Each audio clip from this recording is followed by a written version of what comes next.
ڈرامے کی اگلی قسط میں اب دیکھیں گے کہ انائزے کی حقیقت سامنے آنے کے بعد بہروز صاحب کے سامنے اپنی بیوی کا اصل چہرہ بھی آ جاتا ہے۔ انہیں یہ احساس ہوتا ہے کہ انہوں نے ساری زندگی اپنی دونوں بیٹیوں کے ساتھ ناانصافی کی اور اب وہ اپنی منہا کے ساتھ کچھ غلط نہیں ہونے دیں گے۔ وہ انائزے سے ہر تعلق توڑ لیتے ہیں اور اسے اس گھر میں دوبارہ آنے کی اجازت نہیں دیتے۔ دوسری طرف شارق، جو منہا سے شادی کرنے کے لیے بے چین تھا، اب اس لیے پریشان ہے کیونکہ گھر اور گاڑی اس کے ہاتھ سے نکل رہے ہیں۔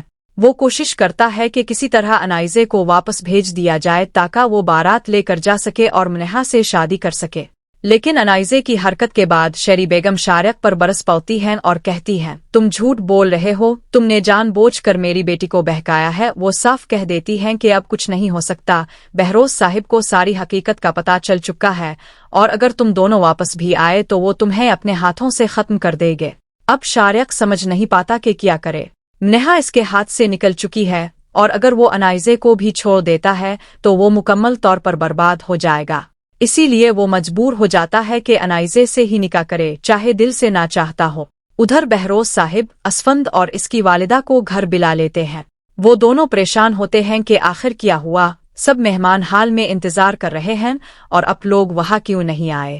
بہروز صاحب ہاتھ جوڑ کر معافی مانگتے ہیں اور کہتے ہیں کہ میں اپنی بیٹی کی وجہ سے آج شرمندہ ہوں، اگر انائزے پہلے بتا دیتی کہ وہ اسفند سے شادی نہیں کرنا چاہتی تو یہ سب نہ ہوتا۔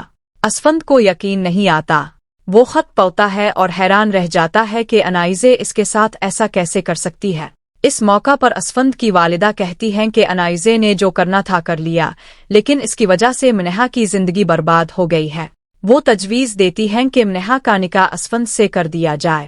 اسفند حیران ہو جاتا ہے اور صاف انکار کر دیتا ہے کہ وہ ایسا نکاح نہیں کر سکتا۔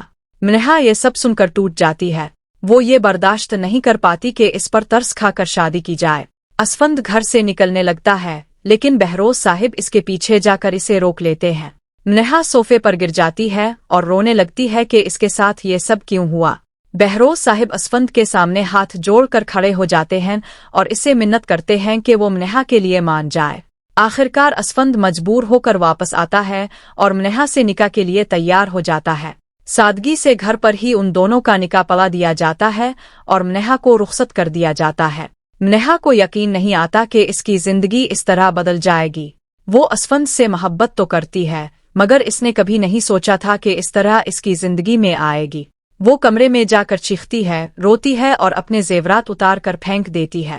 ادھر اسفند اپنی ماں سے ناراض ہو کر کہتا ہے کہ اپنے زبردستی میری شادی کروائی ہے اور ایسے رشتے زیادہ دیر تک نہیں چلتے۔